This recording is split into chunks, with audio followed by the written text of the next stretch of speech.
What's up, DFF Army? Ben here to give you guys my official 2023 Plant Your Flag. I'm going to be planting my flag on Anthony Richardson as the QB1 in the 2023 draft class. Richardson has an elite arm and is more accurate than people think. You combine that with his rushing upside and his physical frame, and I think that the ceiling's through the roof with him. Whether he lands with Carolina, Indianapolis, or my Las Vegas Raiders, Richardson's likely to have a lot of weapons to work with and some time to develop. Richardson will also enter the league as one of the best rushing quarterbacks on day one. I see a high floor, high ceiling prospect, and I'm eating that up. Once he develops into a more consistent passer, the ceiling's going to be limitless for him. And if your team doesn't think that they can develop Anthony Richardson into the guy that he can be, you've got another problem on your hands. All in all, I think that the stars are starting to align for Anthony Richardson as this year's QB1. Plant your flag.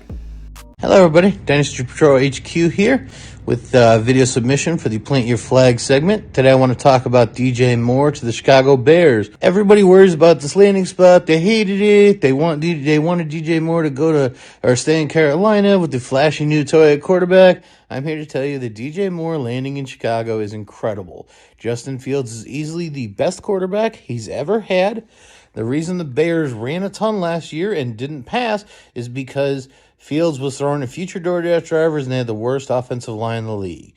Now that they actually gave Fields a legit wide receiver and are shoring up the offensive line in the free agency, both of them are going to tear up the league and be straight fire.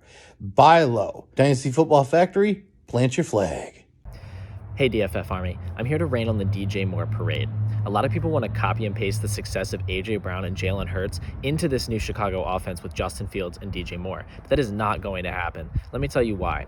First of all, in 2021, the Eagles attempted 29.8 pass attempts per game, while the 2022 Bears were all the way down at 22.2, dead last in the NFL.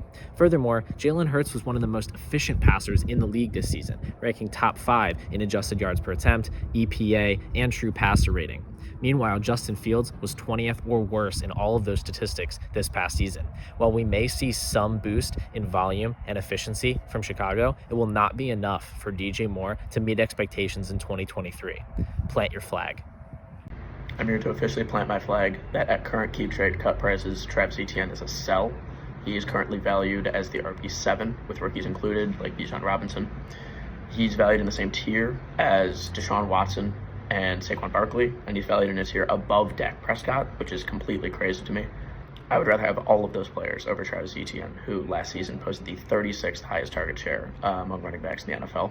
It wasn't a usage issue either, as Etienne had the 12th most routes run and the 12th most snaps among NFL running backs, a number I don't see increasing with the addition of Calvin Ridley to the receiving corps. I can see a world where Etienne has a higher points per game performance this season than last season due to generally increased offensive performance, leading to more goal line touches and touchdowns for Etienne. But I don't see his target share increasing, which is what we chase in fantasy football. I would sell for any of the aforementioned players before people realize that Travis Etienne is not the pass-catching phenom that we were promised. What's up, DFF Army? Jackson Smith and Jigba, not just as the wide receiver 1 overall in this class. No, friends, that's an easy take. I'm going deeper and saying that he is going to be a top 5 dynasty wide receiver overall at this point next year.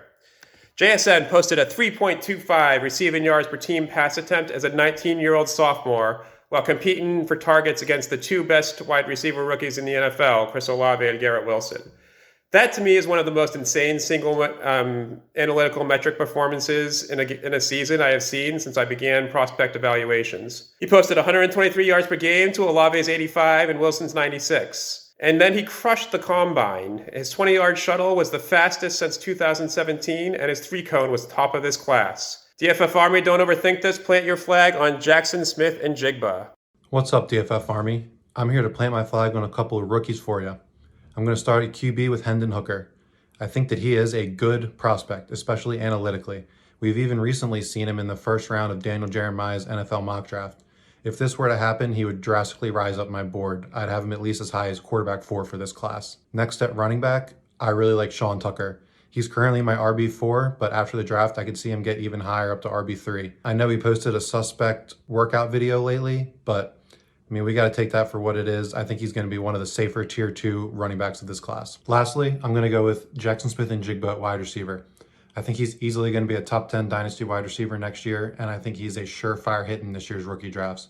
I might even be taking him as high as 1.04 in Superflex leagues. All right, do it with me. Hashtag plant your flag. What's up, DFF Army? I'm here to plant my flag on wide receiver Charlie Jones out of Purdue. Late breakout, 24 years old, but he had a great year, broke the school's receiving record with over 1,300 yards. I think he looks incredible on tape, great route runner, great hands. I think he has what it takes to succeed in the league, and I think that the league is going to notice that. I think he's going to get day 2 draft capital. I think we could see him in the 4th round, something like Romeo Dobbs last year. I'm really excited about Charlie Jones. Look out for him. I think he's going to be a value in your rookie drafts. Plant your flag.